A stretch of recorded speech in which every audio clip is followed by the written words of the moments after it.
Why do we arch when doing handstand push-ups? When first learning the handstand push-up, it's common to see an arched back in the concentric part of the movement. Why is that? As always, there is no one-size-fits-all answer, and the reason may vary from person to person. First, let's get the most common misconception out of the way. It doesn't happen because your core or your lower back is too weak. The two main reasons are you are still missing some strength. Number two, you are missing proprioception, or a mix of the two. So what can we do about it? Just because we have an arch in our first handstand push-up attempts, it doesn't mean we can train them at all. In movements that require a high grade of balance and proprioception, getting a feeling for the movement and understanding where you are, what your body is doing while pushing up is crucial to be able to improve it.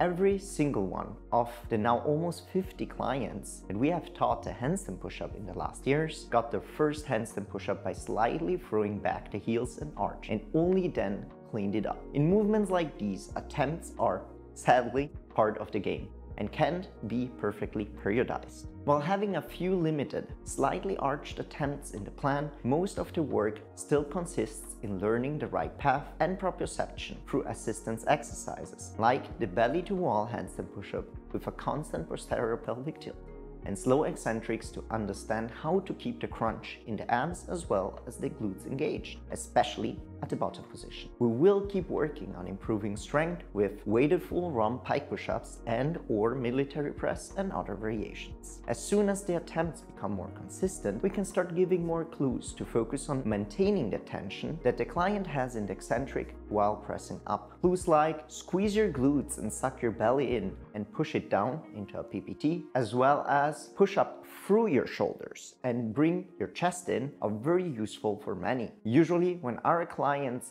can perform multiple perfect belly-to-wall handstand push-ups and can full rump pike push-up multiple reps with no compensations with approximately 15 to 25% of added weight. Added weight on a belt is different than a weight vest. For belt, it's usually 5 to 10% more. Strength is usually not the problem. As always, be careful with these percentages, as there are always very strong outliers and it depends a lot on your movement pattern as well. Some athletes, even if the strength is there, the negative is perfect and they can do multiple belly-to-wall handstand push-ups without arching, struggle immensely to get rid of certain compensation techniques, and only constant feedback over months or years can help them to get a clean handstand push-up.